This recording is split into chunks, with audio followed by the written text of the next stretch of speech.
Very good evening.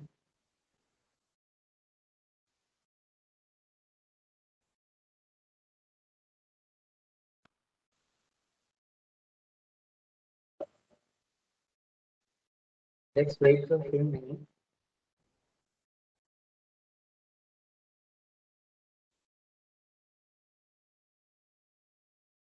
Hardly have 3 to 4 participants only. No one has joined. Let us wait for a few minutes.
Welcome back, everyone. A very good evening, one and all. So let's start the session, day 5.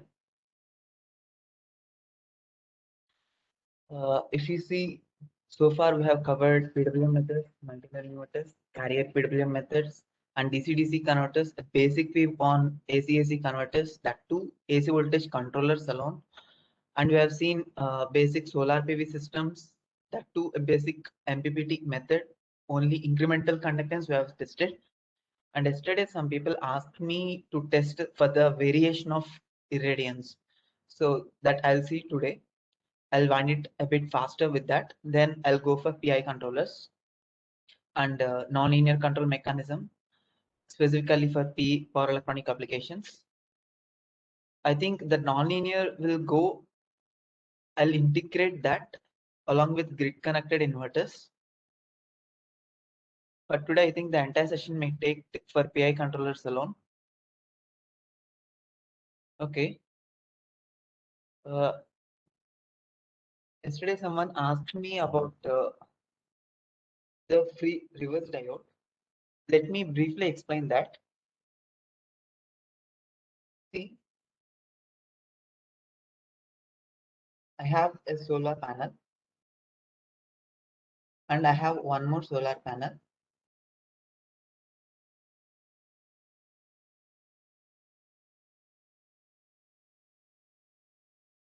If these two solar panels are connected in series, assume that for the sunlight, ignore that if it is not proper. Assume the sunlight is being incident on one. Assume that that wattage or that irradiance level is 1000 watt per meter square, and there exists some cloud.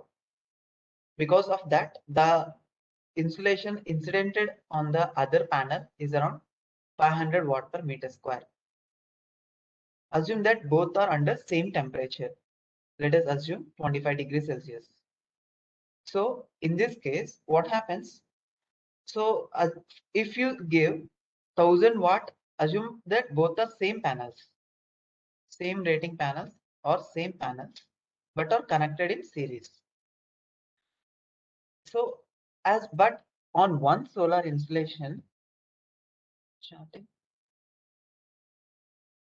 okay, but on one solar, but on one solar panel, one is at 1000 watt per meter square, the other one is at 500 watt per meter square.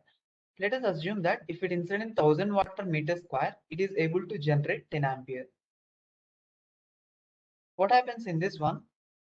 Similarly, in this one, for 500 watt per meter square, assume that it is able to generate 5 ampere. As I have connected these two in series through some load. So these two in series. So as it is driving 10 ampere, this entire 10 ampere will flow through this individual solar PV cells. Because of that, what happens? There will be more current that is flowing and the panels get more power loss. Obviously, you're giving more power, right, than the existing one. So because of that, there will be more power loss. And as they are capable of generating some heat, because of this reverse power, they are going to generate more heat, because of which some hot spots may come. That means the panel cell may go to get damaged. What if I place an anti-parallel diode across the panel array? If I place an anti-parallel diode, you can call it as bypass diode. These are called bypass diodes. So same thing, assume that if it is giving 10 ampere, it is going to flow 10 ampere through here. Now this solar PV array has some large resistance. You can see it is a current source in parallel with diode. So this is like a large resistance path. If you see the diode, it is the least resistance path.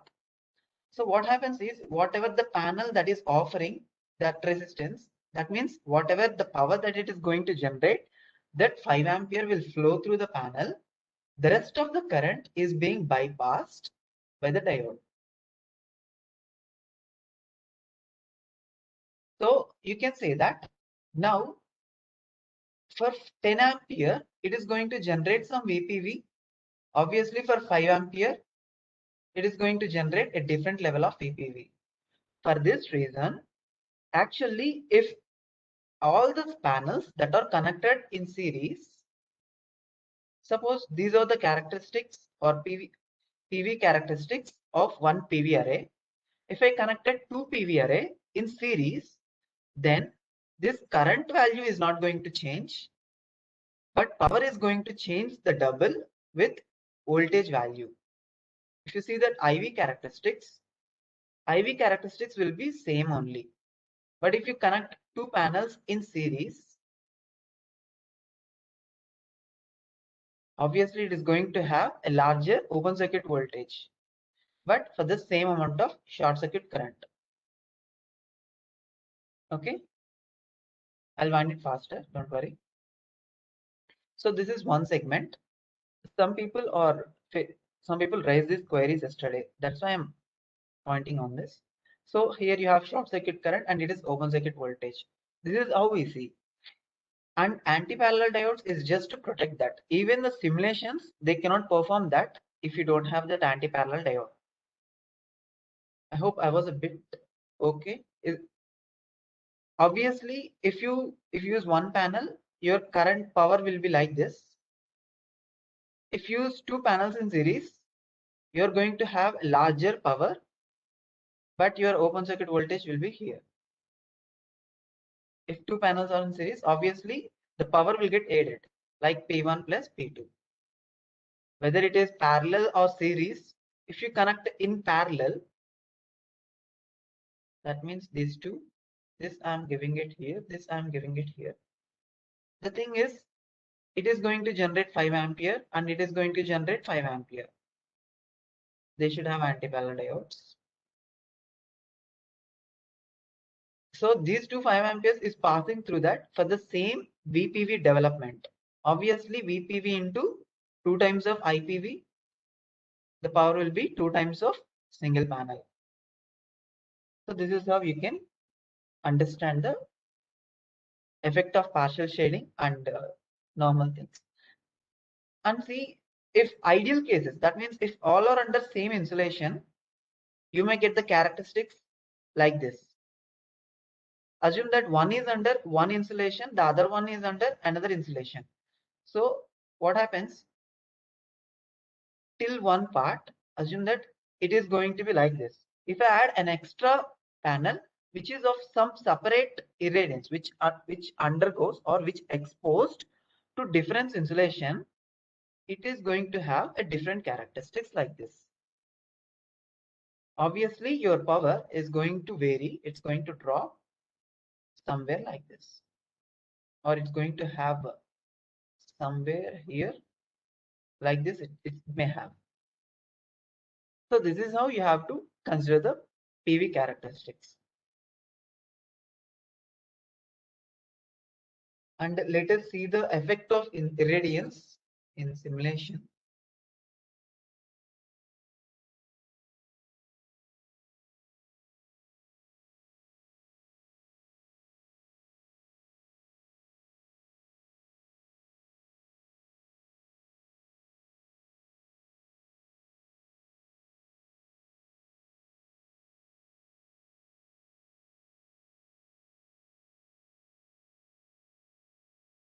Okay.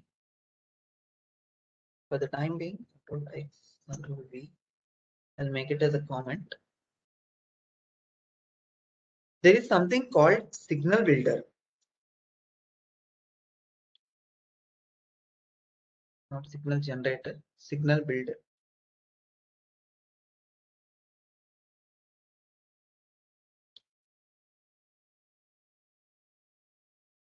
You can connect your system here. I want this only for, what is the simulation time? It is 1 second. So let me run this for 1 second. Go to axis, set time limits. I want it for 1 second. Okay. Now this one. Okay. I'll make it time 0 to 0 0.4. Let me take 0 0.4. So my Y initially it should be 1000, whereas at t.4 it should be at 1000. Okay, let it be. Select this point. It is at T4, so let us make it 0.0 or 0.6, and we want insulation at around 800. Select this point. 0.8, and I want, what about this point? 0.6, right? So then we'll take this 0.8.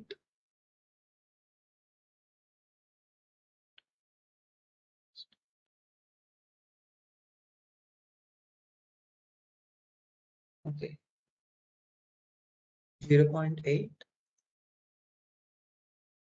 and I'll have somewhere around 900, or let us say 1300. Then 0.9, we'll select this point. 0.9, we'll have it the same thing, 800 itself. Is it point?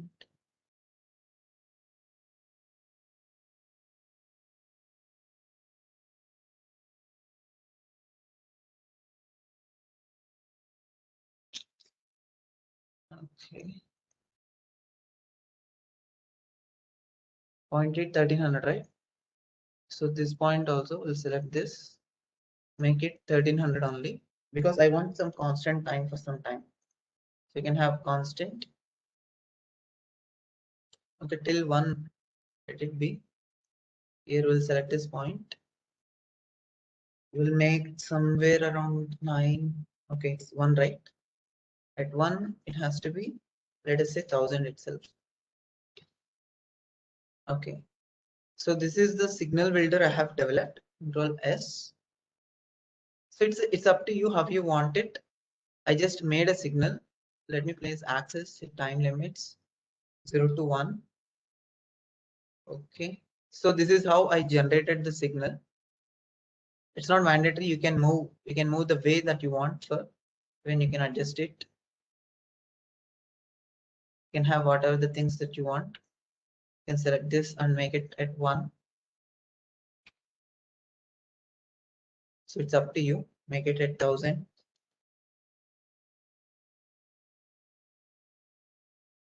So this is how you can build that signal builder. Now this is how my insulation is changed.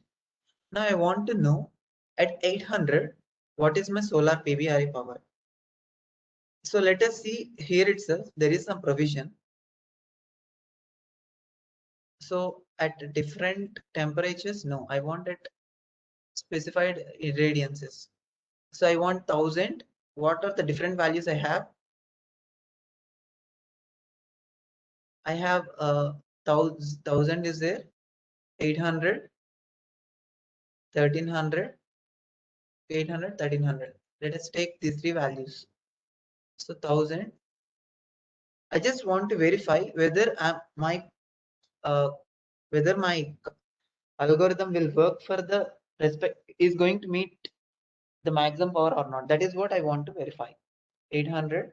The third one is 1300. You can plot it. So you'll get three characteristics. So one is around somewhere, yeah, 184. The other one is 228, 184, 228, and 293. Remember these values. Something one is 300, 230, and 185. So let us simulate this. Let us connect to some scope, our output. It has to be somewhere near to that. If you simulate,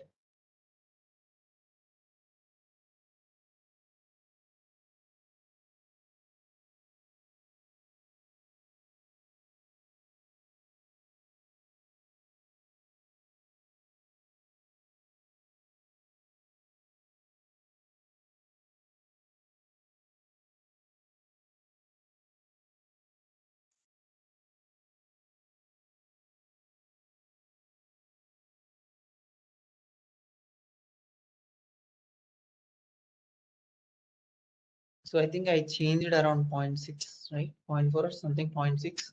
I make it around 800. So it is somewhere, if you can see that average, it's around somewhere 233 something.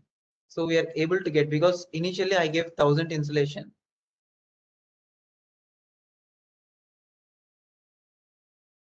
So it is somewhere around here. then it has to move to 185 something. So it less than 185. Around 0.4, it has to reduce. Is my voice audible?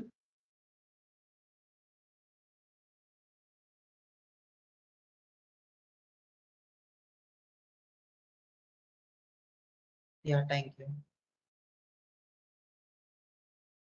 So it starts decreasing.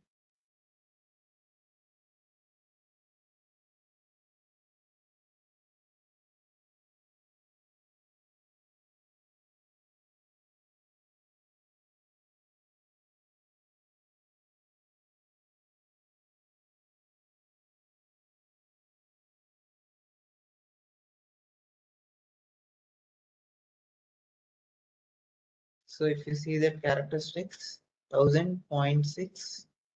So around 0.6, it has to meet 800. That means 180 something it has to reach. Yeah, it will reach around. But if you leave it for some constant time, if you leave this for some constant time, then it may oscillate around 185. It may settle there. So it's again increasing. So you can see that increasing value. So it is 1300. So it has to reach approximately something 300. Around 300 it has to reach.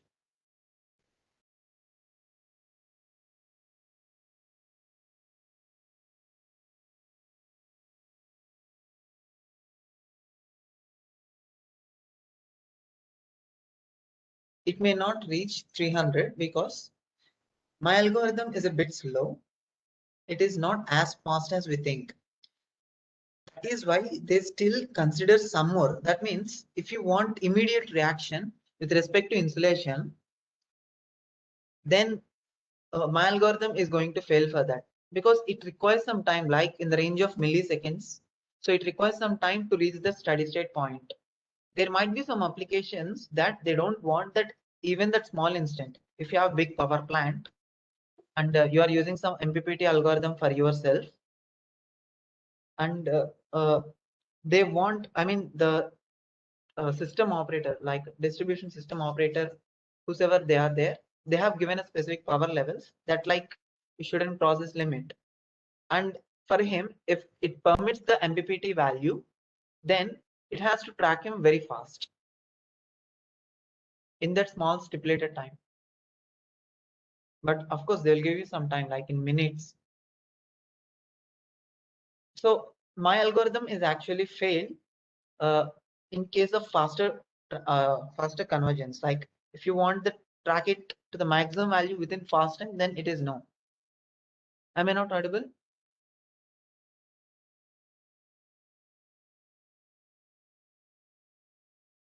So my voice is breaking. Is it okay now?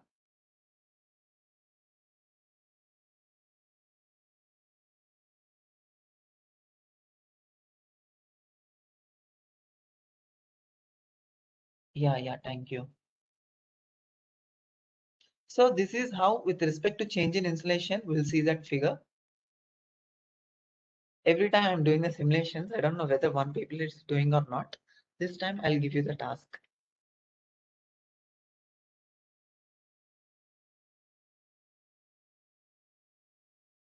Was this? So let me share in another application, my PowerPoint.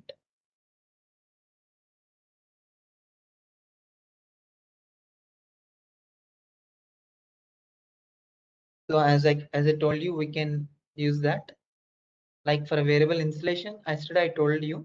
Now with the change in insulation, it is going to track that. My algorithm is going to track that. Let us see now the next topic. So we have seen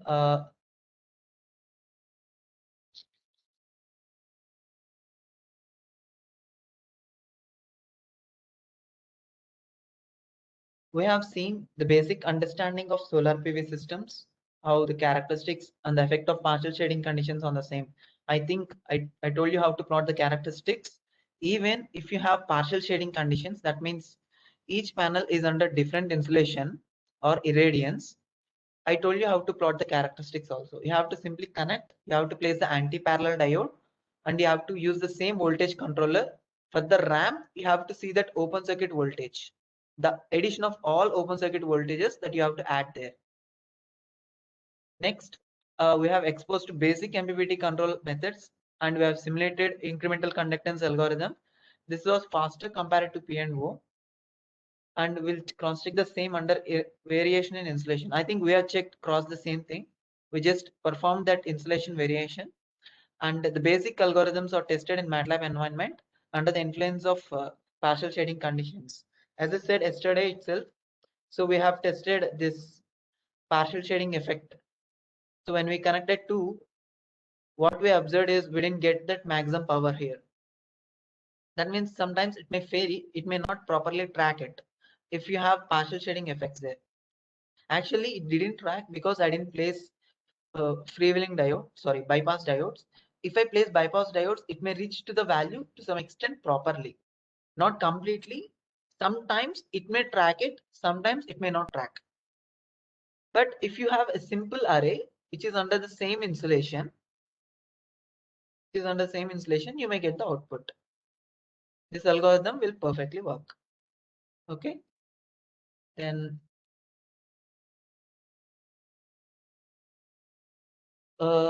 okay, before getting into the controllers, so we have seen all these, like all these types of state space average methods, and we have determined how to find IL in state space representation, and we have seen IL as a function of duty cycle. We have seen the transfer function in symbolic form. This is one transfer function that I have. I think we already did this. I have A, B, C.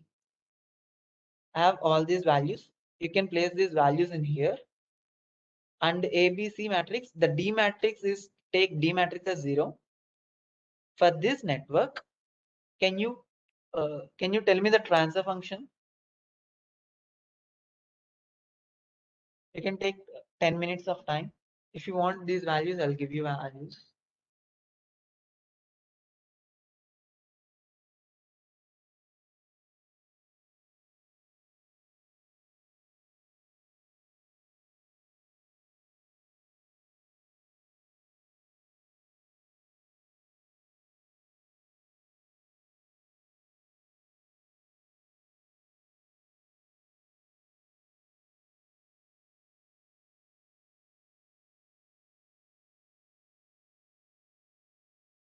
I think, yeah, you got everything.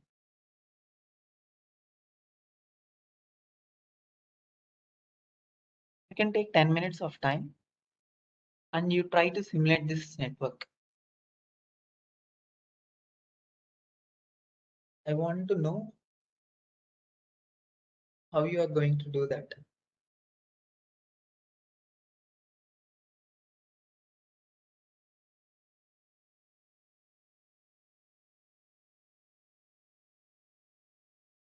I have given you the code how to find that transfer function. Yesterday itself, I gave you the code. Instead of using symbolic forms, you directly place the values. You have given the values. These are the same symbolic forms. Whatever the symbolic forms I have used in there, that's the same thing I have given you. Now I told you how to give A, B, C, and I told you how to find the transfer function.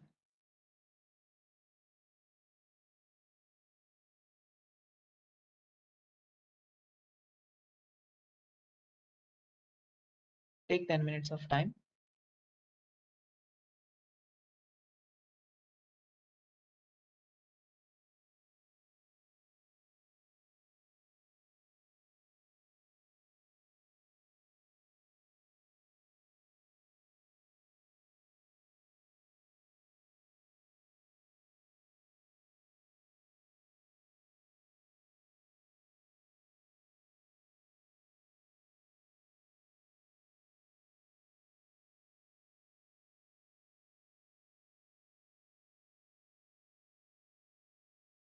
If you do this, then we'll apply the PI controlling mechanism for this.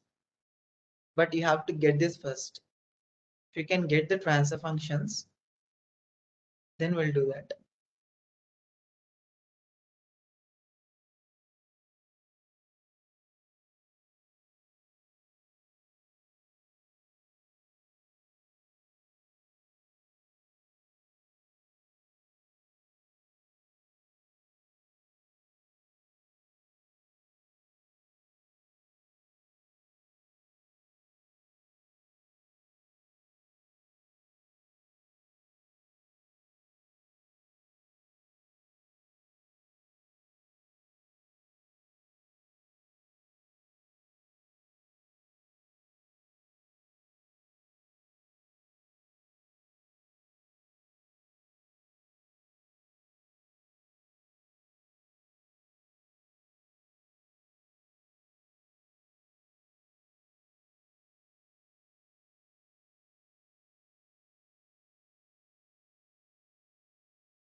Is anyone trying this?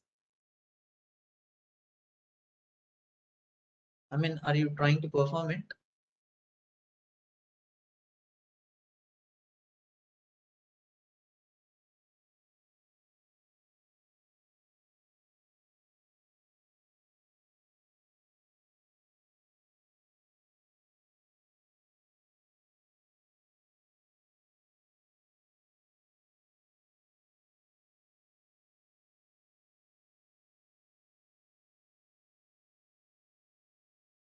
Vijay Kumar, you have been in two systems.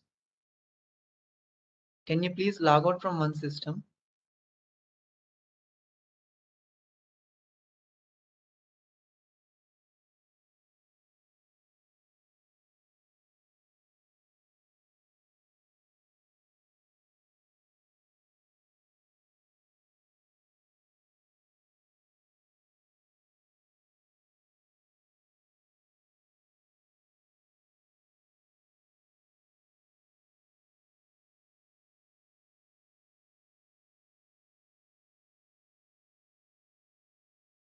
Thank you, Vijay.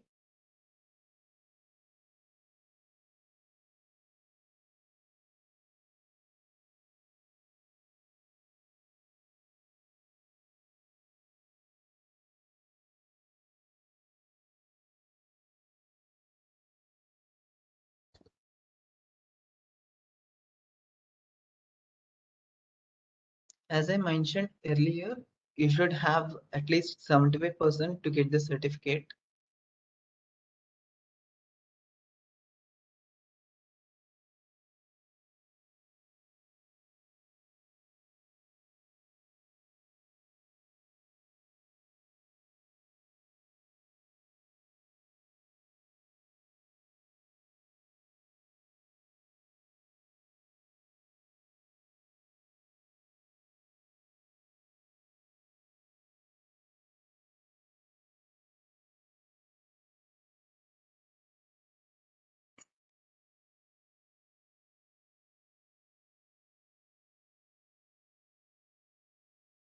If few people can do this, then you can do even for multiple inverters also. But for inverters, we'll take only one small assumption, a first order equation with plus like delay. Everything is going to be approximated to first order system with delay. None of the industries are interested to take a complex network for their system. They are much interested in using this first order differential systems only.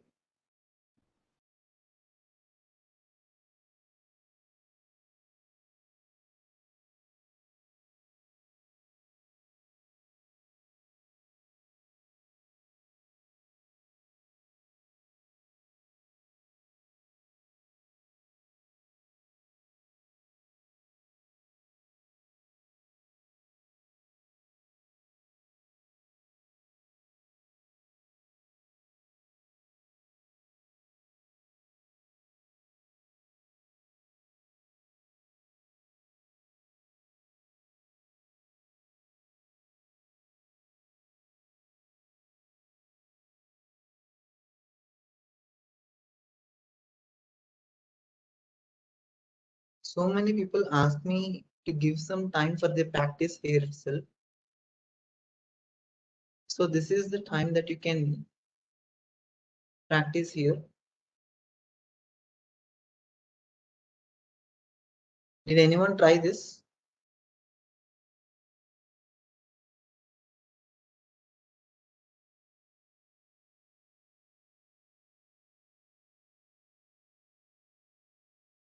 If you literally tried this, you should have asked some question. So is it fine? Did you got the output?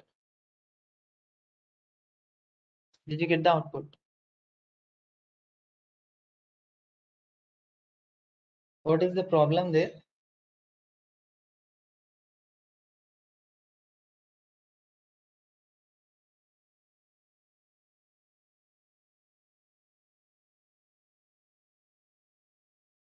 What error is it showing? Do you want me to unmute? A minute, let me unmute you. Yeah, you can speak.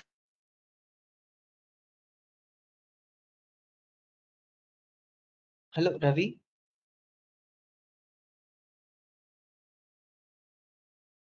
I have unmuted. You can speak.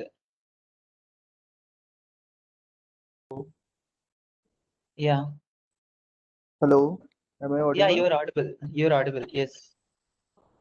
Actually, sir, when I run it, it is not running, executing. It is showing, I don't know why it is showing solver error or in command window, red lines are coming, like blocks error. I mean, did you type these things or did you executed the code yesterday that I give you? Just I executed this, sir. Okay. Which one did you execute it? The last one.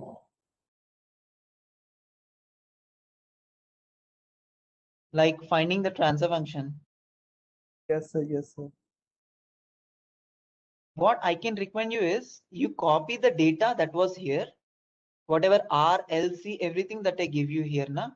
You copy this and directly place it in your MATLAB function. Don't type it in Simulink. In your MATLAB function itself, you start doing that. Then you define a value like this: a equal to R2 into D minus 1, something like this you mention.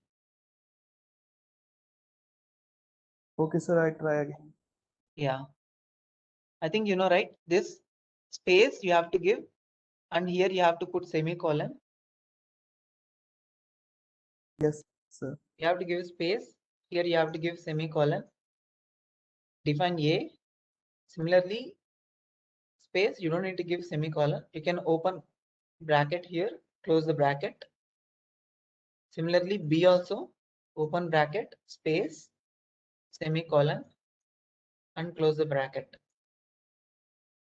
C, same space you have to give.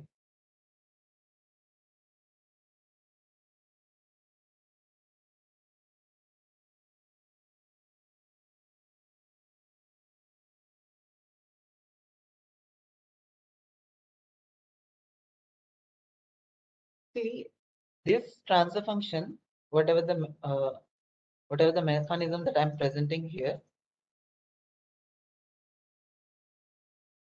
make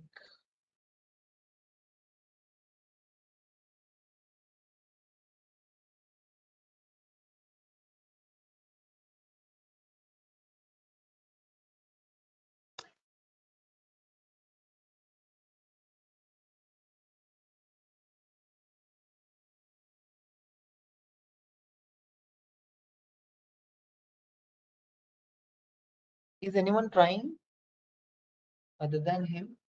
Did you get any errors or anything that you get?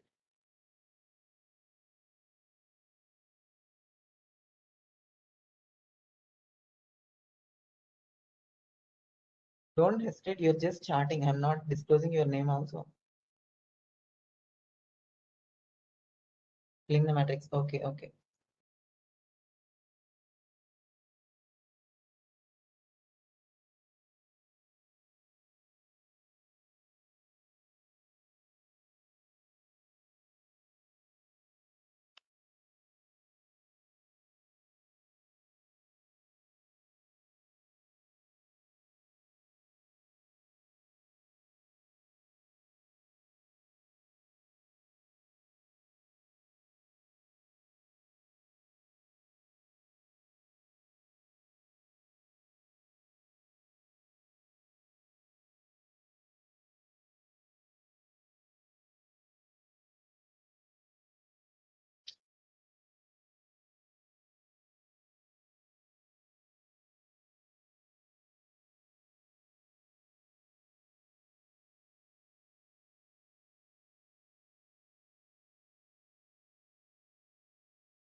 The others who are not filling that can ask any queries related to this.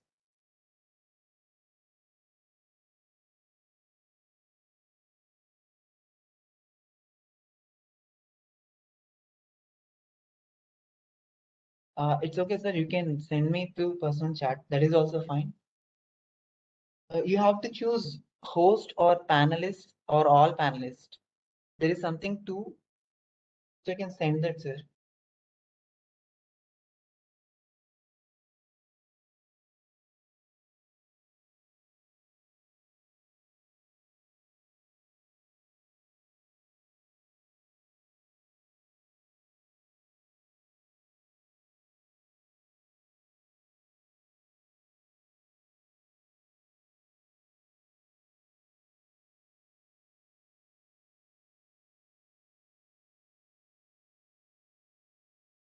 See, I am telling you, this is the buck converter equivalent, but actually I already showed you the buck converter equivalent.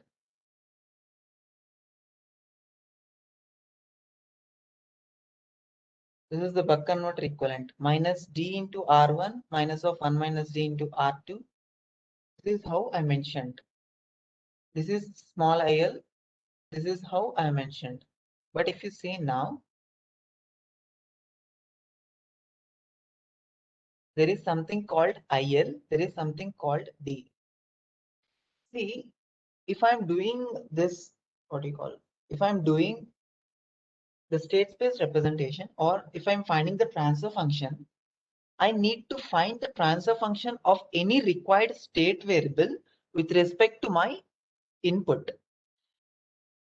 The only control that I have in my system is duty cycle, isn't it? So I can control only duty cycle. I cannot control input voltage. I cannot control output voltage for a given load and for a given source. So I have the control only in duty cycle. Assume that the switching frequency is constant. So if you want to vary the, as you have the control on duty cycle, I should get my transfer function as a function of duty cycle. You got it? It's like, let me share from my system.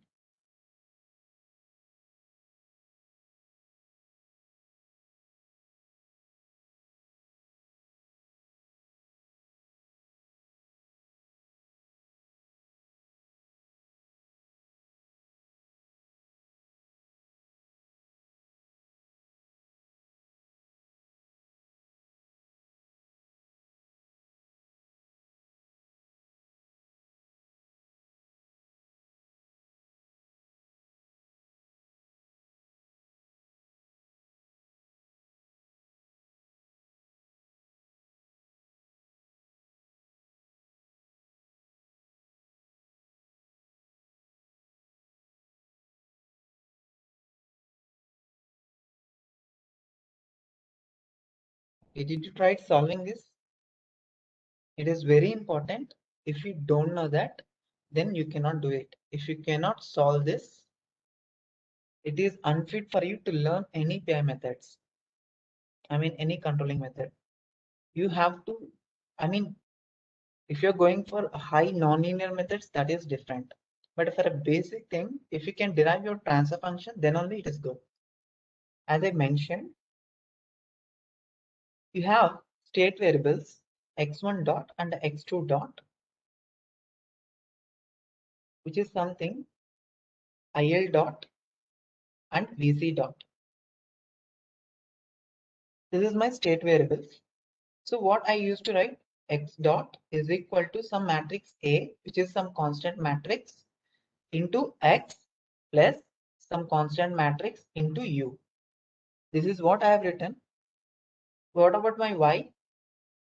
My y, as I said, sometimes I used to take v naught, sometimes I used to take vc. If my system is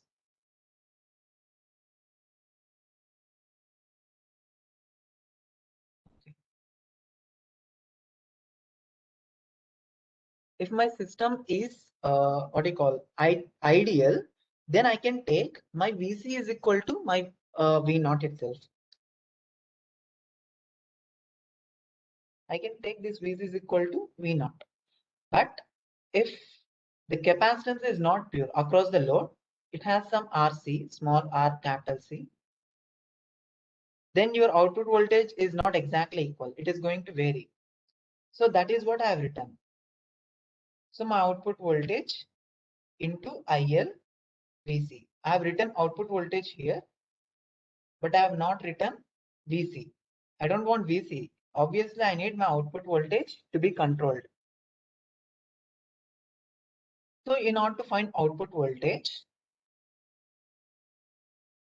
the only control for the entire network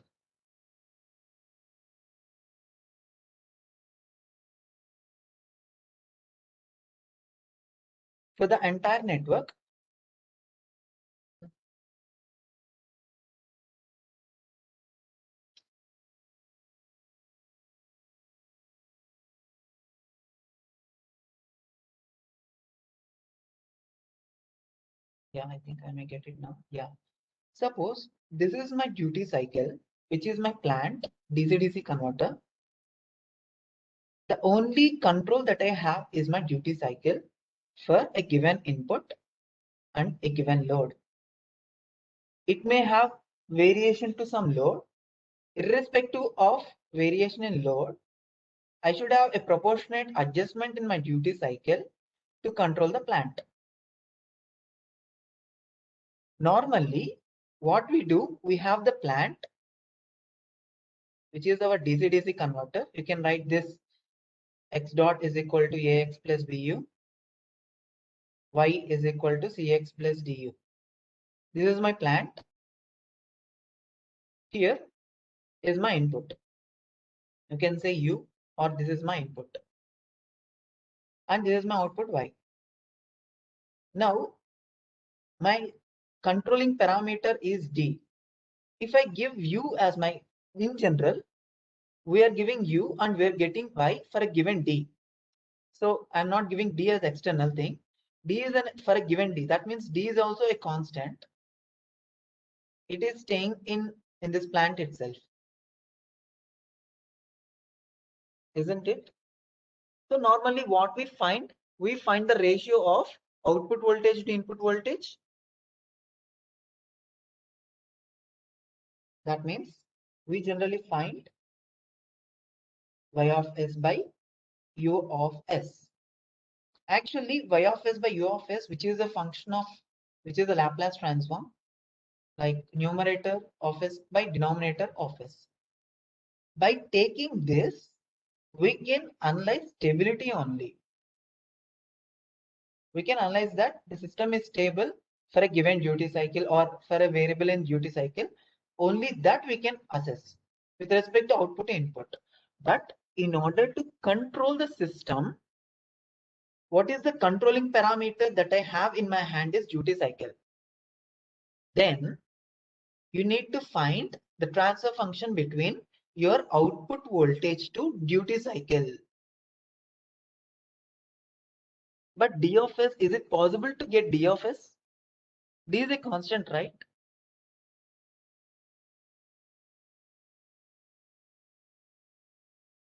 Did anyone get this query?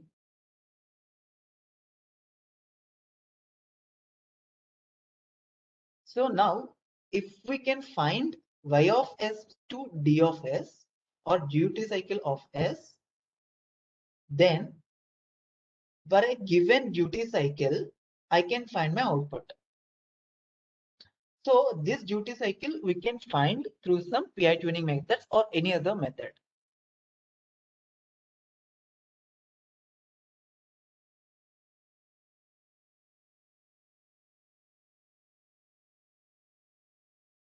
Okay. If you observe, this is the transfer function that I gave. If you see, my B matrix is having two columns. Earlier, we have taken two inputs. What are the inputs? One is V input. The other one is V diode or diode drop. Using this, let us see in the upper slides. see, I think here we may get it. Yeah. Suppose L di by dt. This is my IL dot. This is my VC dot. This is some function, some constant into IL, some constant into VC. This is my dl by dt. What about my dVC by dt? It is some constant into IL, some constant into VC. If you observe, there exists another term VD. As I said earlier, VD I'm going to take it as a separate input. You got this right? So I mean, this is the final one. So if you write this IL, VD both at one place, you can get it like this. Let us see, this is the final transfer function of this. That means IL dot VC dot, it is actually equal to, you can send L by here or C here, then you'll get this function minus d R1 minus of 1 minus d R2 by L. You'll get it. Next, minus R by R plus RC into L into VC, because one is IL, one is VC. Plus, what is my what are the inputs that I'm considering? VD or VN and VD. These two are my inputs. So something for IL, something into VN, that is your D by L. I'm sending L here, so you'll get one D by L. Similarly, something into V by N, something into, sorry, something into this, something into this. So you have two inputs. So you have to take D by L 0. If you have to see matrix multiplication operation, row into column. So at bottom you will have 0 because you don't have that matrix. Sorry, D by L. I have another term minus 1 minus D. Minus 1 minus D into by L into VD. So this is my term, right? VD into minus 1 minus D by L, VN into D by L. What about my bottom? I don't have any VN or VD here. I don't have any of that. So this is my state space basic. I mean, apart from C, C is your choice. Based on your output, your you can take the state variable itself as an output. That is up to you. Based on your output, the C matrix and D matrix are going to change. If you see, my Vn and Vd are inputs. And if you see my duty cycle, it is considered as some constant. And state variables are IL and VC. Assume that if you are taking the same V0, you'll get V0 like this. Something, we'll see here, the value.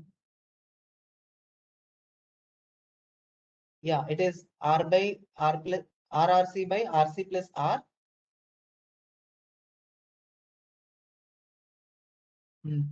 So if you take output voltage alone, so you'll get like RRC by RC plus R. Next something minus RC by RC plus R.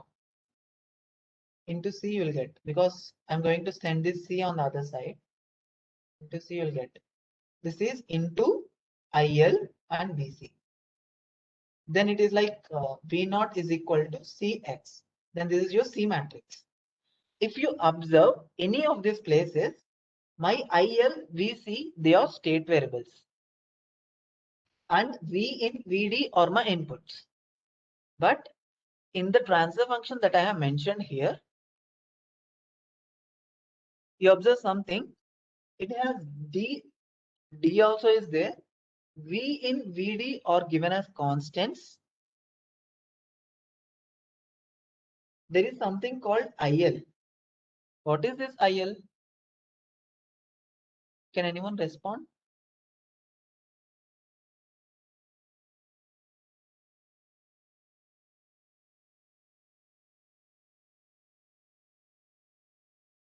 Actually, that matrix and this matrix both are different. Current through inductor, yeah. But it is a state variable, right? How can I place that state variable in matrix, constant matrix? Is it allowed?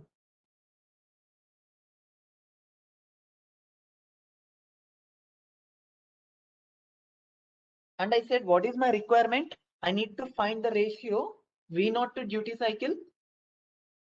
This is my requirement. But again, D is also considered here. And I have two matrices here. I mean, there are two inputs. If VD is considered constant, what is my second input? That second input is your duty cycle. Then I have V in here. Then what is my first input? Your first input is also Vn. This is called, this Vn is your steady state Vn. Uh, any queries? I just want you to ask. If anyone raises that, then I'll unmute you. You can ask that query. You can express that. Based on that, I'm going to answer you.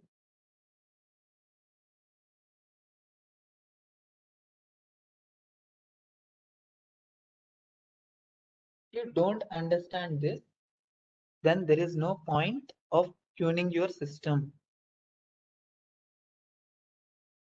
Okay, what I am saying is, 1 minute. It's called. I'll do one thing. I'll delete all these scraps.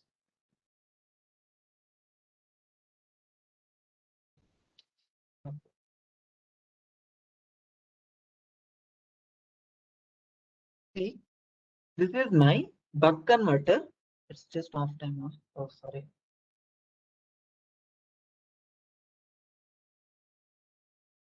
No, it's not off time. The total equivalent only. I make a copy the slide. Okay. For this one, actually earlier I told this is your state space representation, right? X dot is equal to AX plus BU. Here, what is my X dot? It is IL dot and VC dot. These are my state variables. I mean, the derivative part. This is what are my state variables. If you see here, my A matrix will be like minus dr1 minus of this entire term is multiplied by IL only. Minus of 1 minus d into R2.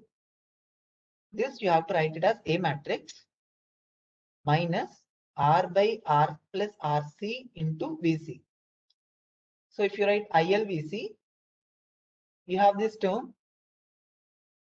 It's like your IL dot and VC dot equal to IL dot is equal to assume that you have 1 by L, or you can directly divide it by L. Ignore that L. Okay. If you see that minus dr1 minus of 1 minus dr2, till this part, is it clear? So you have your state variable is IL. Similarly, I mentioned my another term minus R by R plus RC into VC. You can write the similar content, and this is my matrix A. If you see in my matrix A, I don't have any of the state variables. See, and plus, what about my B matrix? My B matrix is V in and VD are my inputs. This is what I told earlier. Because you need a transfer function, so you need with respect to V in. So this is your Vn, this is your Vd. So these two are some values that you are taking it as input. This is what I told you in the last time. If I take that, so what is my d by L? I'll get minus of d by L minus of 1 minus d by L 0 0. This is what I'll get, because my d by L into V in d by L. If you send this L here, you'll get d by L into Vn. This is your Vn. Similarly, minus 1 minus d into Vd. So minus 1 minus d by L, you'll get this L into Vd, row by column. So this is the matrix I told you earlier. But what happened now? Now I'm saying that this is your buck converter matrix. In this, I told you that your V in VD or some constants, there is some other constant IL, but my state variable is also IL dot and VC dot. So you can write this is A into IL dot VC dot plus B. You can write this as B into U. What is U here? I am saying that your U is V in comma D, duty cycle.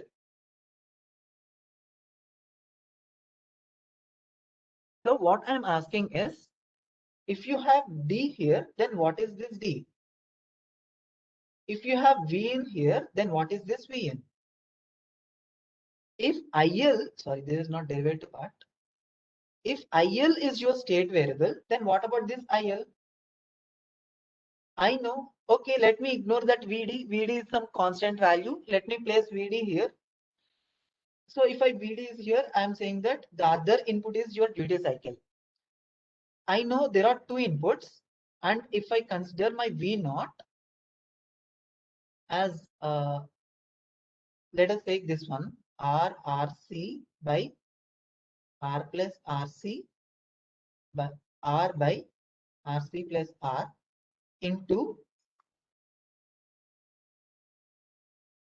IL and VC plus 0. Let us say 0 matrix into U. U is your VD and D. So as you have V naught and you have two input variables, you have V naught and two input variables, you can find two transfer functions. One is V naught to Vn, the other one is V naught to duty cycle. Okay, so you can find two transfer functions. V naught to Vn is used to analyze the stability of the system with the variation of duty cycle or whatever it is. You can analyze the stability of the system. What about by V naught by D? If you have V naught by D, then you can, for a given duty cycle, you can get that V naught. That means this transfer function is used to control the system. Got it? For a given duty cycle, you have to control the V naught. Now, as I said, this is your network.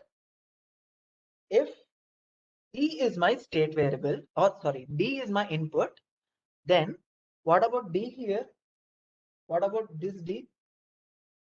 If IL is my state variable, then what about this IL? If Vn is my input, then what about this Vn? Yeah, this is what is my query. Can anyone clear this?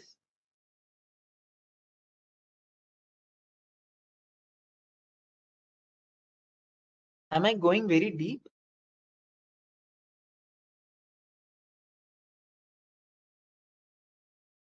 If you want me to unmute, I'll unmute. You just have to raise in chat box.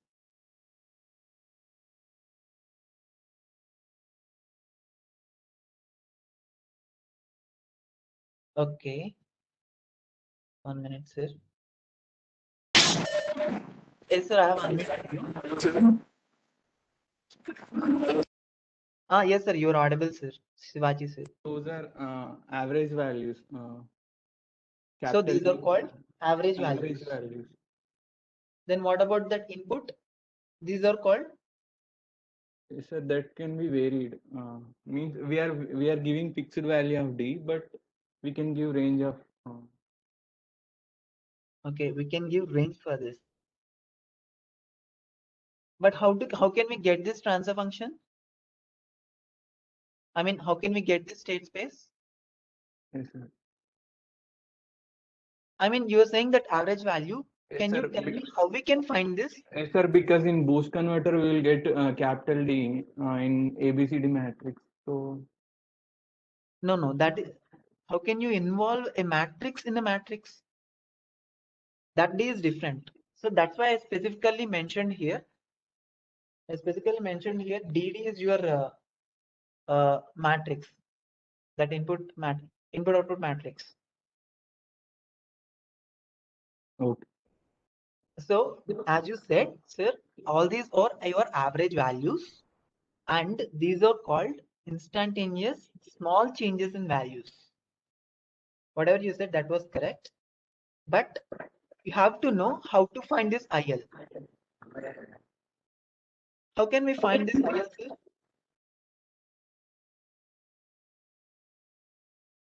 Sir, IL is equal to I naught, average value of I naught. But we cannot simply do that here, na? Okay, IL is equal to I naught. Is it always correct?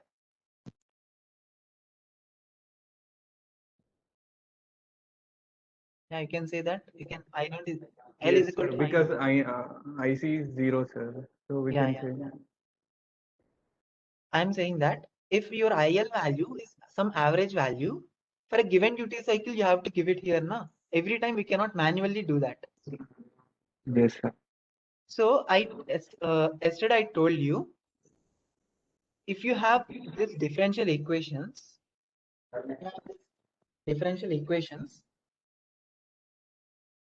I told you how to find IL and VC. There is something called solve function I have used. Do you remember, sir? Yes, sir. Yes.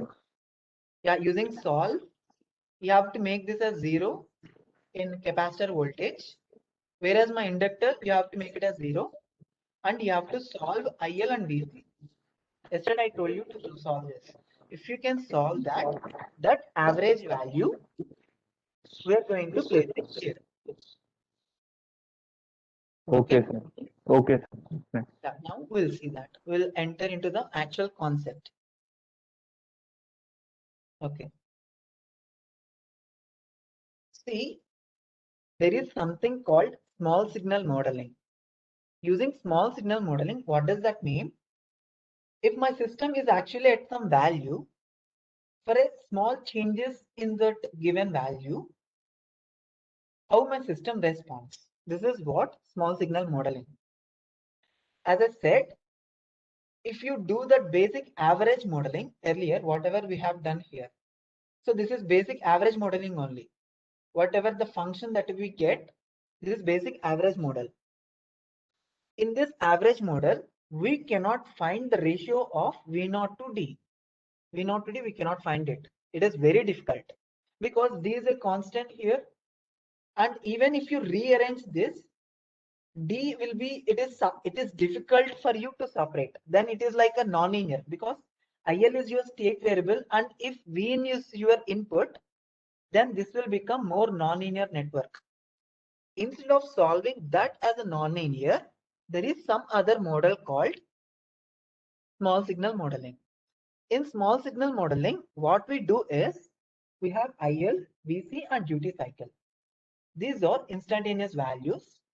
I mean, these are the current values where for a given steady state, if some changes happened, like IL is the current value after that average, if you add some delta IL to that average, similarly, VC is the current value.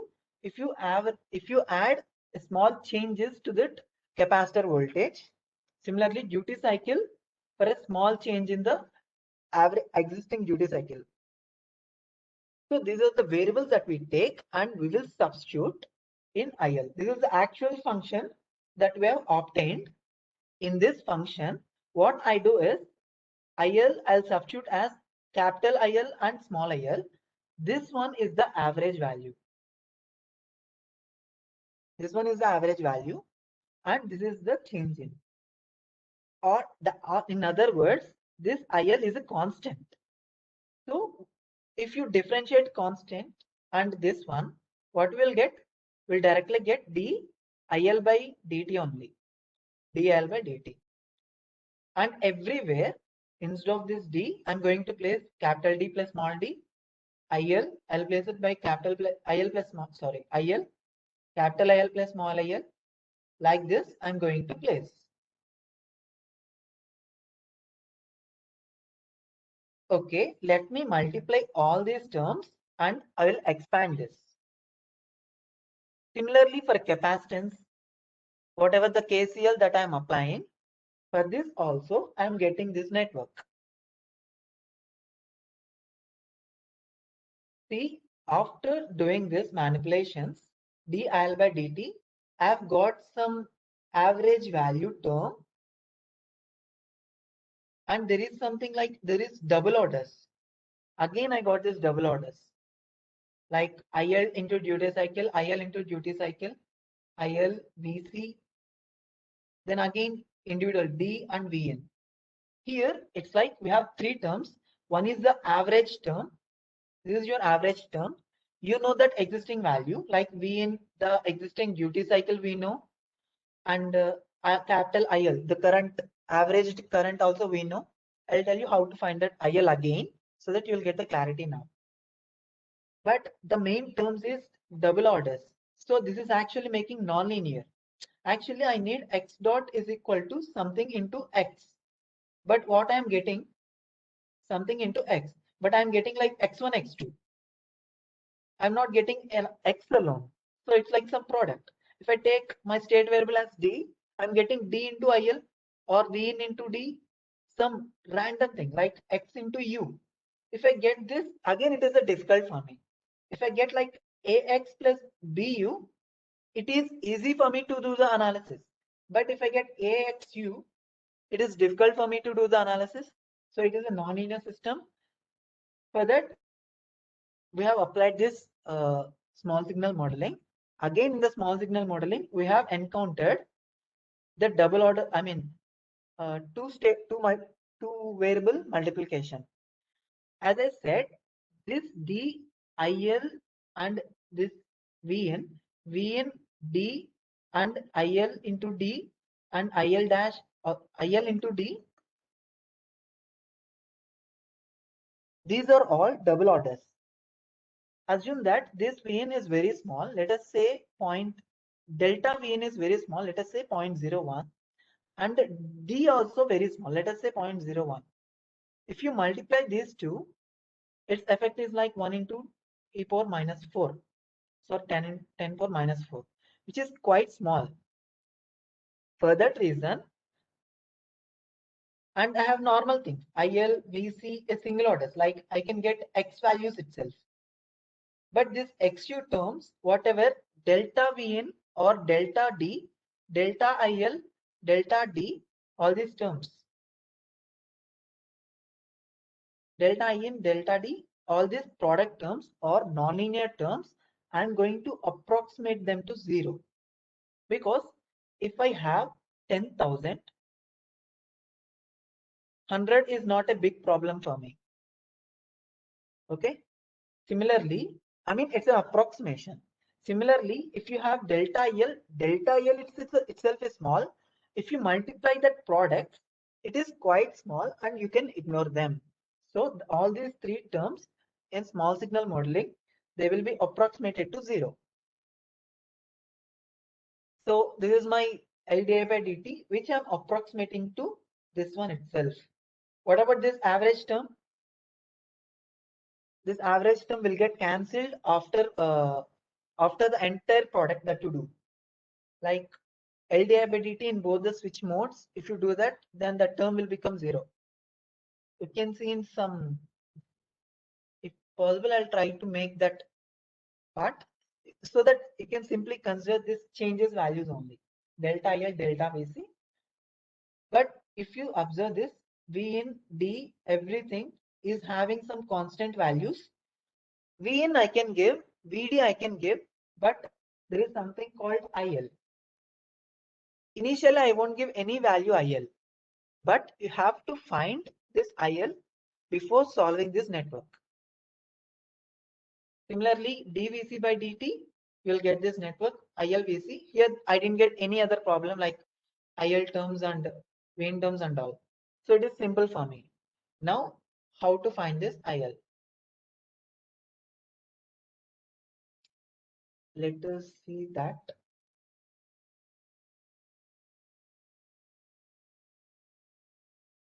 The parameters.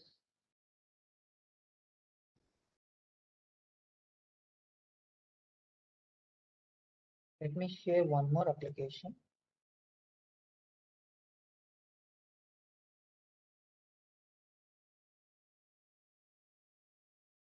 So yesterday I told you, like, for this small network, this is your actual equations. Can you see the screen?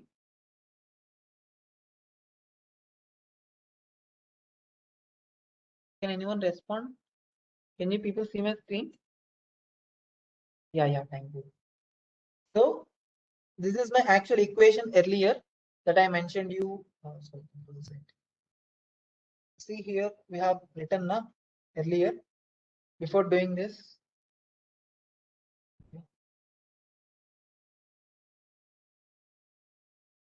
Yeah, this is the equation that I have written here. Minus dr1 IL into 1 minus d into R2 into IL. This is the same equation. And I have mentioned in sims. Instead of sims, you directly place the values. Okay, R1, R2, everything I have given you. Here itself, I have given you all these values.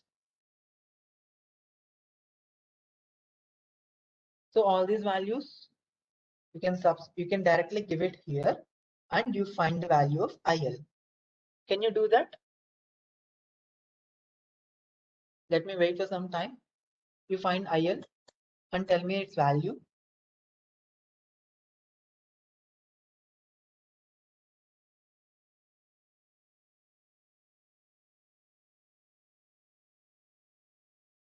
I already gave that in your chart box, that these values I gave you in chat box itself. You can check your chat box and you can start doing it. Why I'm stressing this much? If you can understand, see, small signal modeling is not only the modeling. There are many other methods to find this. Even a nonlinear system can be this is one method to approximate a nonlinear system into linear method. Small signal modeling is one method. And even if you directly want to solve a nonlinear method, that also we'll see.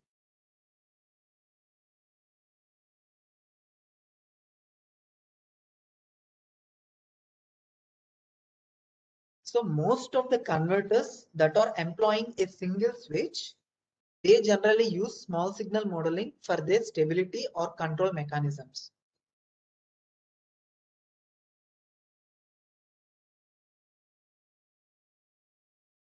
You can take 5 minutes of time.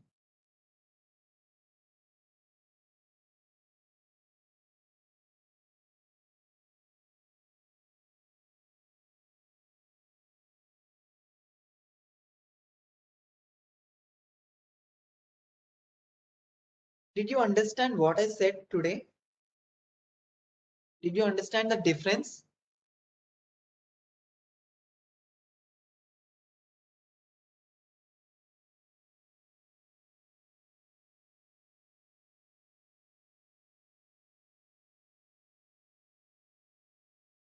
Am I clear or it's so complex?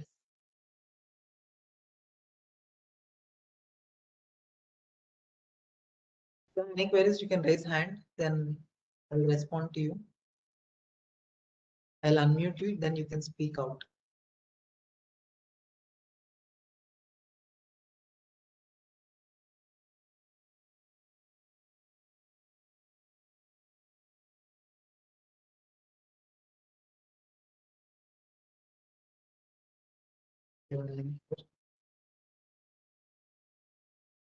Yes, sir, you can speak. Sir, can we model this in small signal model in MATLAB, sir? Using program. I mean, you're saying that's all. Yes, if you can give this equation, whatever that. Yes, sir, you solve mathematically, all these steps. Is it possible to That solve? direct. Sir, you're asking MATLAB to apply loop equations. Yes, sir, this model, small signal modeling. I have never tried that. But how did it understand which is small IL, which is capital IL? Yes, sir. I mean, you can give, there is some commands called pretty and simplify. Yes, sir. So if you give that, if you give any equation, then it will give that pretty function, like I have mentioned here, right? Yes, sir. There is Sir, something but called, how to convert non-linear system into linear system in MATLAB, sir, using programming? you want non-linear system to linear system. Yes, sir. MATLAB, we generally take, it's like there is something called methods. There is no like direct syntax, because it has to understand, right? There is something called Jacobian matrix. Using that, we can approximate a nonlinear system into linear system. That too, if you have x into u format. Okay. If Sir, you have is there any everything, toolboxes available? pardon, Sir, is there any toolboxes available for this? control system toolbox I rarely use, sir. I used to do everything on my own. Okay, sir. I mean, you may have the things in control system toolbox, but wherever you see, I don't use any control system toolbox. I mean, the basic commands alone I use, but I have not used any of these things. I mean, these are the things that we have learned. Okay, sir. Thanks. In general, nonlinear to linear conversions, it is not like frequent. So every method has a different things. Okay. Okay, sir. Okay. Then I said, then I'll directly enter into that coding. So if you, instead of that R values,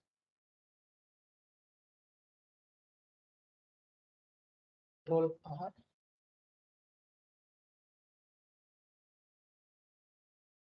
what we need here is, we need to place these values, control C, control V, delete. I'll save it as another one. Don't want to overwrite this. I will save it. Okay.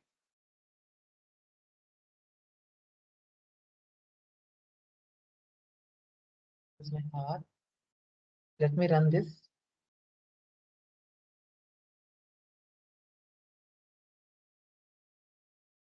I think some commands might be different. I just have to give those values. R in, I think here R in is same. RDS is 1e minus 1.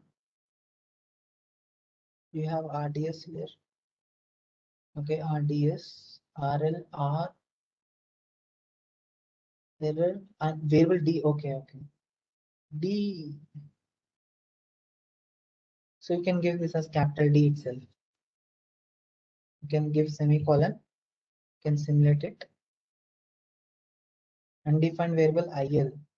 You have to, okay, I have to make it as sims. Sims of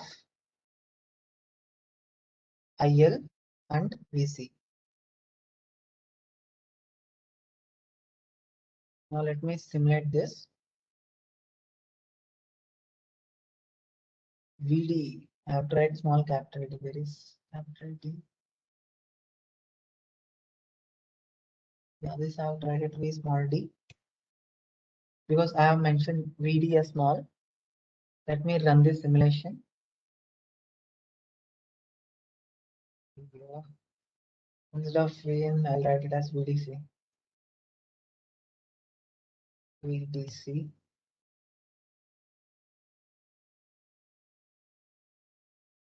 Okay, something I got.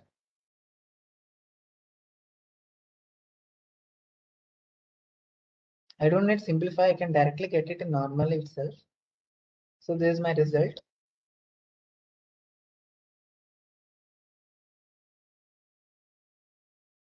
So this is my output actually. I want IL only. I don't need other value. Control C. The first one is my IL. A equal to control V. Enter. It is 0.0062. Okay. So once you get this IL, actually, yeah. Now, as I think you are a bit clear for this. Sir, at least you can solve this. In order to find IL, you can use that command. Okay. So A, B, C matrix that we have obtained, this is what I said. Okay, this is what I said. We have A, B matrix. C, we also got. Now let us solve this. Oh, shit. I'll simulate in this environment. It's 6:55. I'll make it a bit fast. I didn't expect the time will go this fast.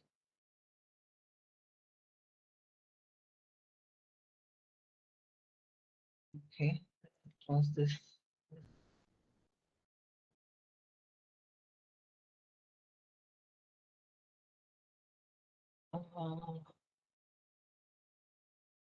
Now what I have to find? I have to find the transfer function. Okay, see in this one, what I have used is I have used the same thing. IL I have determined in the form of variable. See, if I get in variable format, this is the advantage. By simply writing that variable format, I can place it here. I don't need to do the solving every time. And whatever the values that you have, you can simply place that values. You can find IL as a variable, and you can use this IL directly in B matrix. See, this is the same matrix A, B, C, D. That is what I have mentioned. And here is my H. So H is my output, which is having, I have written this format. So H will be comprising of two transfer functions, because in my B matrix, I have two inputs. See something, you can see this is one term, space, this is another term. That means there are two variables, two inputs. One is the duty cycle, the second one is the duty cycle, the first one is the input voltage ratio. Okay, so if I simulate this, change folder. Okay,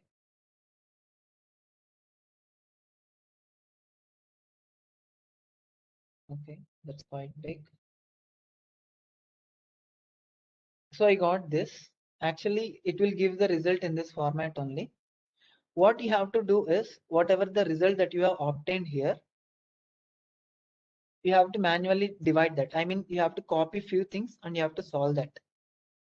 So once you get this H, or even you can do one more thing. Instead of directly doing this, I can use, as all the values are normal, right, control R, make it control R. I don't want it. Sorry, control R only, no? Okay. Control R, control R. There is something called H equal to SS of A comma B comma C comma D, and you can, sorry, instead of SS I'll make it as state space or SSTP something. Now I want transfer function H equal to TF of SS. You can simply do that. I think you will get error now. Let me write H. Yeah, it is SS to TF.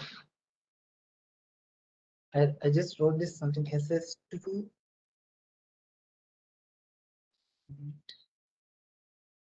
let me check it in SS to TF. Yeah, SS to TF. So you can type here as SS to TF, SS to TF of, you have to write SSTP, and you can simulate this. It's a good thing that I got error. Line 28. Okay. SS to TF of SSTP. Oh, MG control S.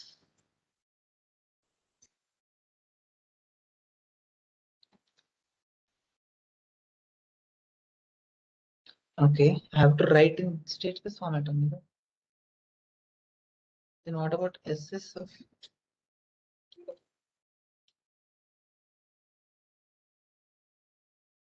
both are correct only.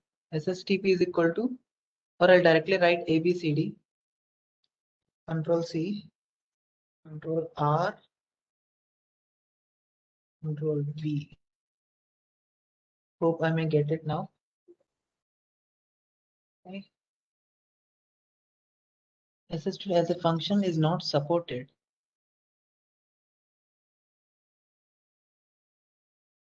Okay, we'll see that later then. Actually, this is fine. Okay, we're running out of time. What we will get here is we'll get two transfer functions. One is this transfer function, right click, uncomment. So this is what you call, if you can see,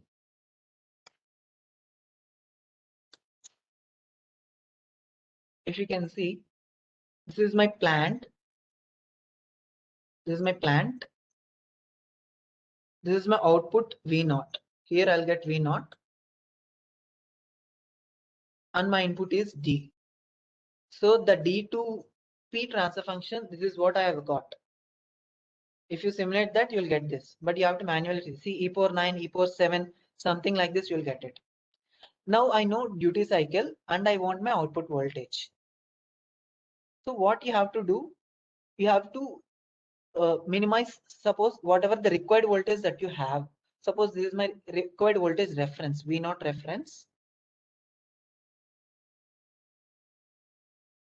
Okay, just lost. Okay, this is my V0 reference. Here I'll get my V0.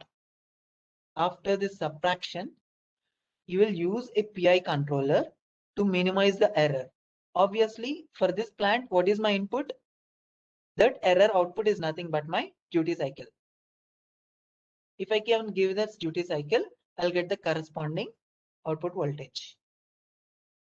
So what is my requirement for this input? Whatever we have, I have given VDC as 12. I think like VDC 50, I think I have solved it. Yes.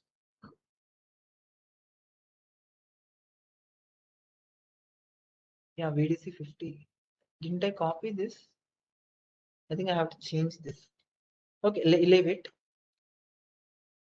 Now this is the ratio of V0 to D ratio. I mean, this is what will get the transfer function. Now in this PI controller, we'll just give it. There is something called step. Whatever the output that you want. Suppose this is a buck converter. Okay. For a buck converter, my input is 50 and my duty cycle is let us say 0.41. So my output voltage V0 is just the product of dVin. So you can say 50 times of 0.41, you'll get around 21 volt, 20 or 21. So approximately take 20 volt. It has to give 20 volt. Okay. So let me vary this from 20, or let us say that initially it can be like 22, but I want after some time it has to go for 29. Let us say that. Okay. Now you have to place this PI controller values. We don't know how to place this PI controller values. Whatever the transfer function that you have here, let us define this. I'm going to write h equal to transfer function of, I'll make it 6184 space 131237 E9.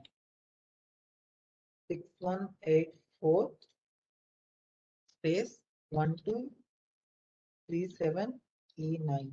I think it's wrong, no? 1.237. 1.237 E9. We'll close this, comma. Again, what is the below matrix? 1, 2, 5, 7, 4. 1, 2, 5, 7, 4. 2568 E7. 2568 E7. Close this. So I have defined my H. There is something called PID tuner of H. So what does it do? It will automatically tune. Actually, in my presentations, so I told you how to derive the transfer function. Once you find the transfer function,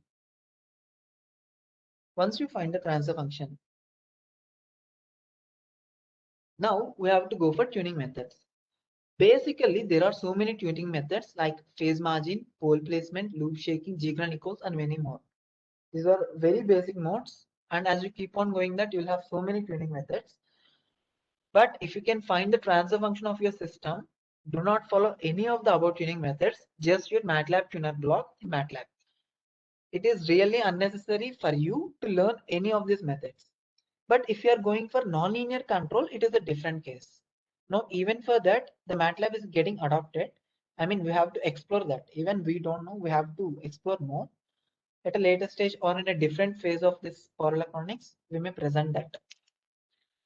So once you get that, if you use PID tuner, you may get a system response like this.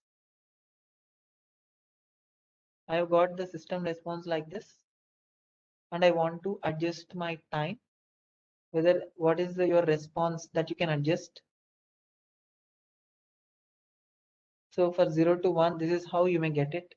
But I don't want faster response. This is okay for me. I mean, by 5 seconds or by 4 seconds, it is going to reach the steady state time, and the ripple is also fine for me. So copy this KPKI value. Here I have different things. I'll choose only time domain. I don't use frequency domain. Frequency domain is different. But for me, time domain is fine. So a KPKI value, see my KP is 0 and my K value is somewhere here. When you can adjust something, you will get that. So response time will have more influence. So I'll get a characteristics like this. You can see it is something like KP and 2.59 E4 is my KI. So you can take this and place it in this one. Actually, I got 19.93. Somewhere mistake I have done. 2568. 568 E10. Okay, let us give this also. It will also work, I think. You don't need a P controller. You just need KI 2.539 E4.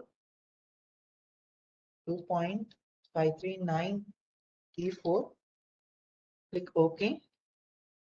And you simulate this.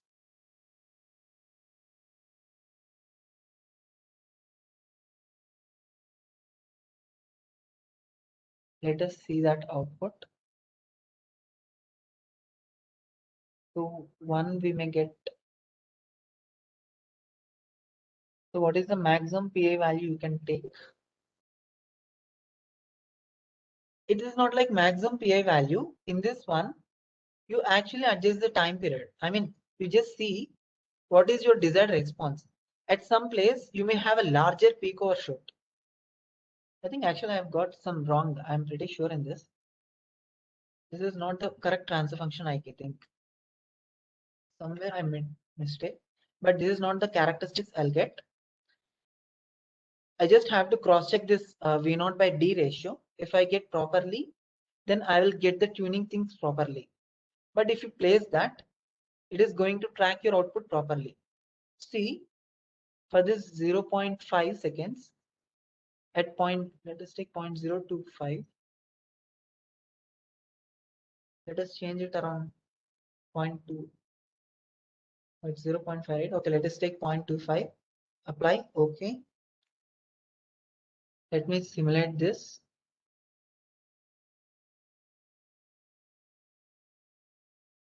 So it has to be somewhere 22. At 0.25, I have changed the change. Okay, it is tracking. But what is the value that it is tracking? something 29. Okay, what is this? 22. So what are the values that we give? 22 and 29. Now, whatever the gain that you have obtained, this gain, Control C. I mean, this is 0, right? We just need only I. Now, build your own network. This is your actual network. This is actually a pulse generator. Instead of this, you can use repeating sequence in comparison. Like you have that repeating sequence, right? Repeating sequence. Compare it with your actual PID controller output, and make sure that when you are connecting such network, your saturation limits are pretty important. The duty cycle should not cross 0 and 1. It should be in this limit only. Okay. So it should be in that limit. Delete. Actually, I have updated the value already in my PI controller. So integral is something differential. I don't want differential. Let us make it 0. PI controller. Apply. Okay. What is the input? I have changed it from 21 to 29. Okay, that is also fine. And let us see the output, whether it is going to track. Actually, I have simulated. Let me stop this. Instead of, I'll make it as 0.05. Simulate this, then we'll get that instant result. So this is how we'll get that output. Actually, this is the ripple content that we cannot eliminate because of the capacitance. And based on the duty cycle adjustment, we're going to get the output. Here, the main parameter that I would like to convey is choosing your transfer function, your output to input transfer function. This is very important. You cannot randomly choose anything. Suppose if you give V0 to Vn ratio transfer function here, and if you tune your PI, and if you update the PI values here, it may not give you the output. Okay. There is a frequency response based auto tuning in PID controller block. Yeah, that is what I'm saying. I don't consider that frequency response. I generally use time domain because I can see the response directly here. If I can see the response directly, I can see. Even you can get the something called frequency response. The values will be changed. But I don't think you'll get something like, there is something standard mode also, not parallel mode. Then this you'll get KP and TI. Some people will use, instead of KP plus KI by S, instead of this, they will use like KP into 1 plus ST tau. Sorry, 1 plus 1 by ST tau. They may get a transfer function like this. So this is standard method. And if you see that basic PI, if you see that parallel operation, then you will get KP-KI format. In frequency domain, I generally see, but you can see that add plot if you want. I didn't try with frequency domain. Yeah, in frequency domain, it is good. You want a specific phase margin and bandwidth, that we'll see tomorrow. Actually, for all AC systems, frequency domain is easy to analyze than what do you call it, time domain. Whether you want, I mean, in your time domain, you generally see the settling time, or what you call transient behavior and settling time. This is what we consider. I mean, we may not require a large peak overshoot here. Then you will adjust this and you can see. See here, the peak overshoot is reduced. Sometimes the peak overshoot is very high and it will ruin your system. So that we'll adjust this and we'll see that parameter. If you want frequency domain, they consider the bandwidth and phase margin format. Whereas one of the method I told you here, right? Phase margin. So you will choose a specific phase margin there and you'll use that. But all these methods are so old, you can use this tuning method itself if you can find the transfer function of your network. There are so many things. If you can get the state variable format, it is easy for you to get the transfer function. And in the state variable format, how you consider the parameters is also a secondary important point. Am I fine? Okay. Then for this network, let us apply what we call, let us change that input. Instead of this, I'll use a controlled voltage source.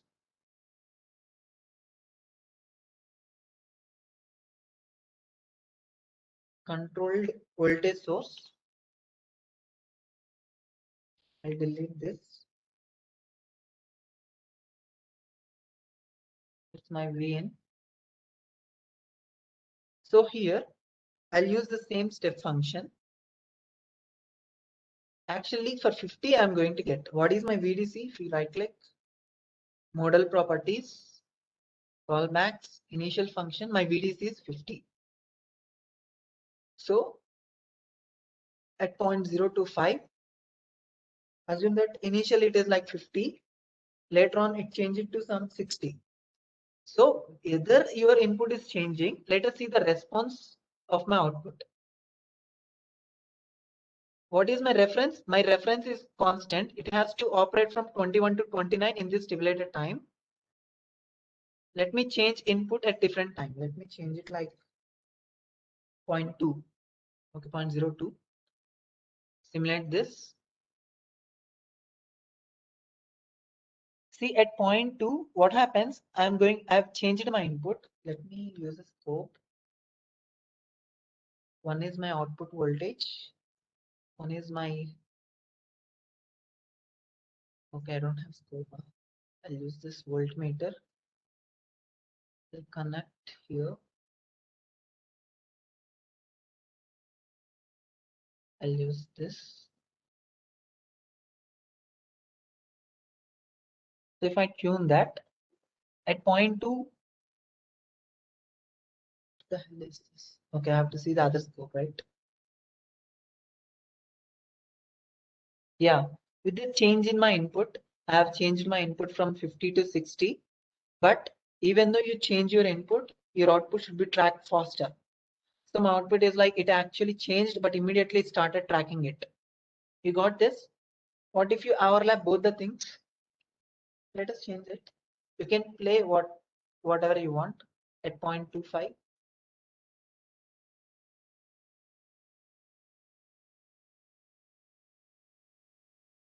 So that also can be done. It will have some update and it is going to settle. This is the advantage of PI tuning mechanism. Whatever your required thing is there, that you can give it as a reference and you can get your required output. What if I have a variable load instead of, obviously, as you can understand now, it is going to crank, but let us check that variable load also. I'll take this resistance. I'll use another MOSFET.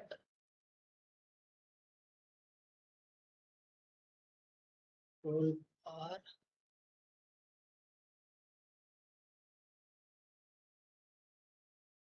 So this I'll connect, the other one I'll connect it here. Let me use something called step. We'll use the same step. I will give this step to this. And okay, let maybe at 0.3 and at 0.03, I'm making it as 1.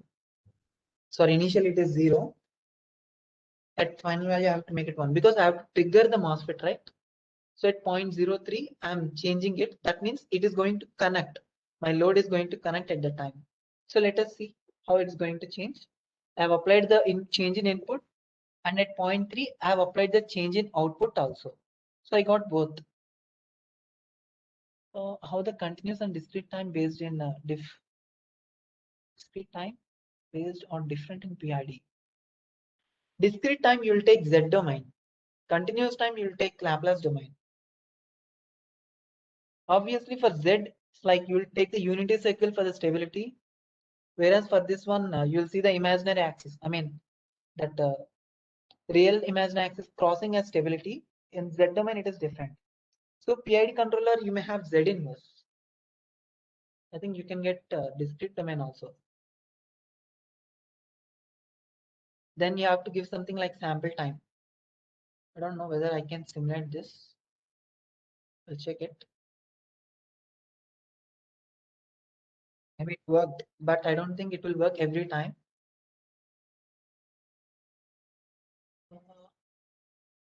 How normal saturation block is different from PID saturation? There is no difference. You can actually give the saturation block here, or you can give the saturation block outside also. But if you give here, if you see that inside, it may have some operation. Mostly there won't be much difference. If you give it here, then the tuning also will properly adjust. Function of anti-winding. I don't know that concept, sir. What is anti-winding? You're saying, is there anti-winding here?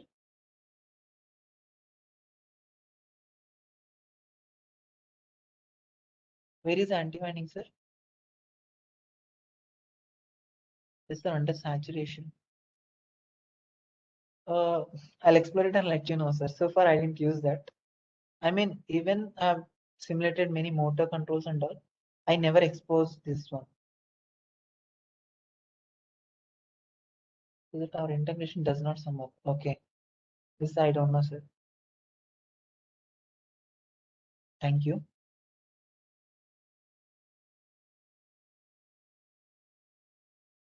The function of PD block.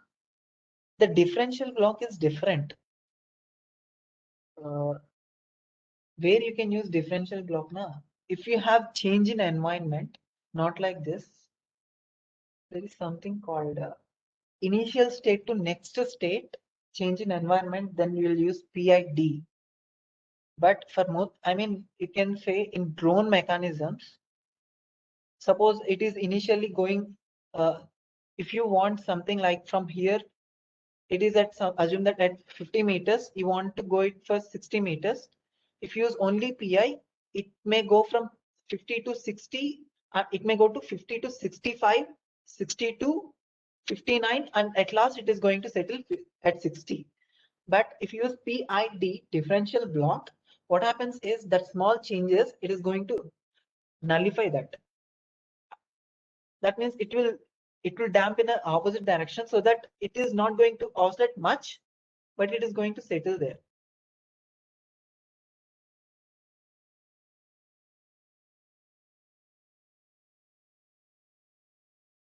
In terms of boost converters, in terms of DC-DC converters, I have not used that PID blocks. I mean, yeah, I rarely use that. Function of PD block. Proportional differential controller. I mean, you're saying this PD, but why we designed only for fixed R and VN, but why is it still working? That is what your PI controller said. Here, and it is not like what do you call? You may say that here I'm having a fixed transfer function for a given R value and for a given VN value. But you can see that the other parameters are constant. So you have actually tuned for a given system. It doesn't mean that if I make this as a short circuit, your output is going to track. No, it is not going to track. There is a limit. So if I make it just as 0, it's not like for all the values it's going to work. I think this is the one, right? I made R as 0. Actually, it didn't respond.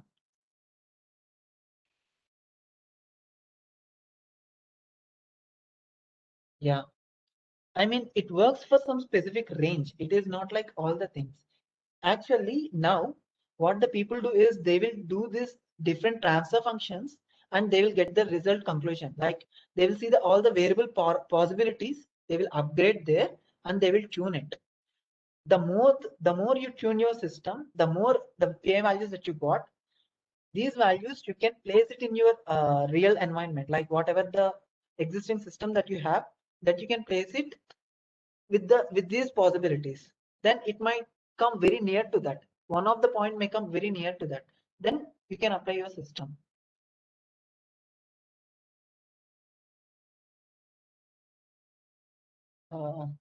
Any other queries?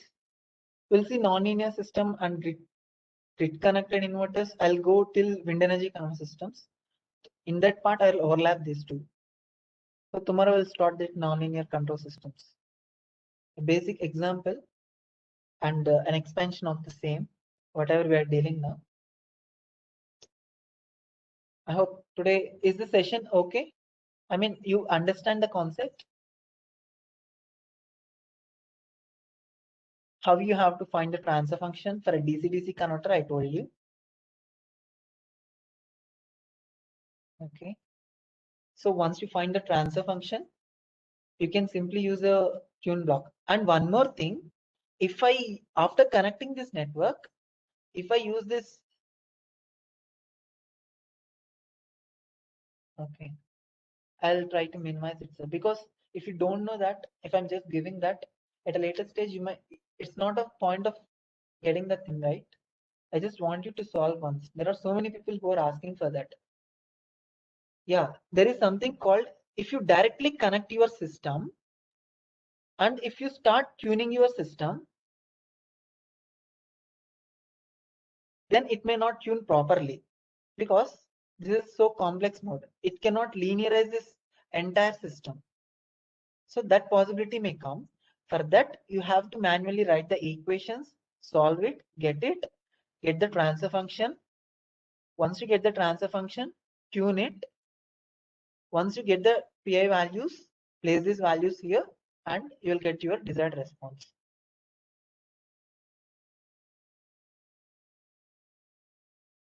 Thank you.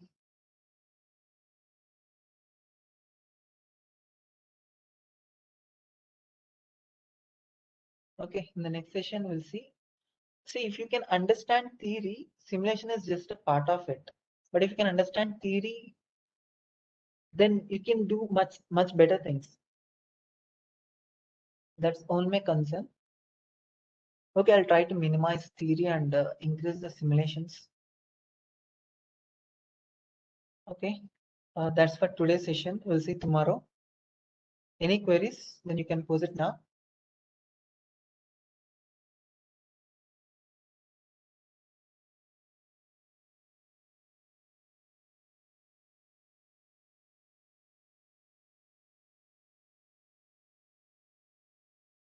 Yeah, thank you for your patience so far. I know listening a theoretical part is hectic, but with the simulations, it will add some glamour to it. But you have to know the theoretical part. I just deliberately made this concept. If you don't know that IL reading and all, if I directly tell this, then there is no point of explaining that.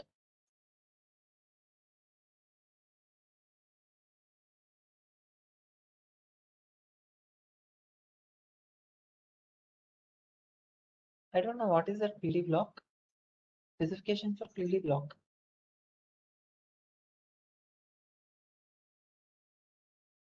I mean, you are saying PD. Are you saying this one, sir?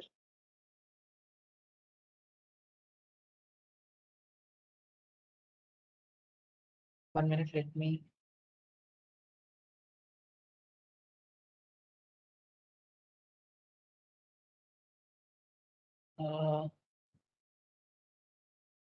Just before PID controller.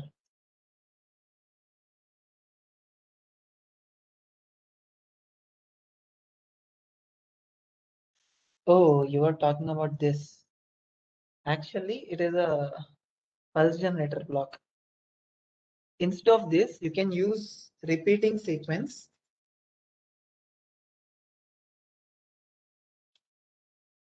You can use repeating sequence and you can compare it with relational operator. This duty cycle, whatever you get now, this duty cycle, you can compare this and you can give. But instead, there exists there exists a predefined block like PWM generator DC-DC. You have to give a specific switching frequency, and you can directly give the duty cycle and you can get the output. Is this what you're asking? Is it sir or madam? Yeah, thank you. So that is the thing, ma'am. Okay, we'll see the interesting sessions in the next upcoming sessions. Thank you all for your patience. Jai Hind.